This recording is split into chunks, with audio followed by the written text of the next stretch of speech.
ოზურგეთის მუნიციპალიტეტის დარგობრივი კომისიების ერთობლივ სხდომაზე რეგიონებში განსახორციელებელი პროექტების ფონდიდან ოზურგეთის მუნიციპალიტეტში განსახორციელებელი 4 პროექტი განიხილეს, რომელთა ჯამური ღირებულება 6 მილიონ ლარზე მეტია. უახლოეს მომავალში სოფელ ნატანებში 39 და მე-20 ქუჩების რეაბილიტაცია იგეგმება.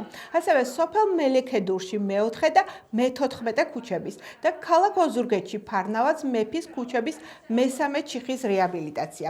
რეგფონდიდან განსახორციელებელი 4 პროექტის ჯამური ღირებულება კი 6 მილიონი ლარია. სოფელ მელიქედურსა და ქალაქ ოზურგეთში ფარნავაზის ქუჩების რეაბილიტაციის პროექტები მოწონებული იქნა და შესაბამისი თანხების მობილიზაციის შემთხვევაში ეს უახლოეს პერიოდში შეიძლება დავიწყოთ ამ გზების რეაბილიტაცია. ნატანების ცენტრალური ნაწილის იმ მონაკვეთზე, სადაც უშუალოდ განთავსებულია სადგური და სხვა მნიშვნელოვანი ობიექტები, იქ მიმდებარე ტერიტორიაზე გზები საჭიროებენ სრულმასშტაბიან რეაბილიტაციას და ამ მიზნითაც უკვე პროექტი შემოტანილია, მოწონებული იქნა ეს პროექტი და მას ალბათ ასევე როგორც სხვა პროექტებს მის განხორციელებას შეუდგება უახლოეს მომავალში.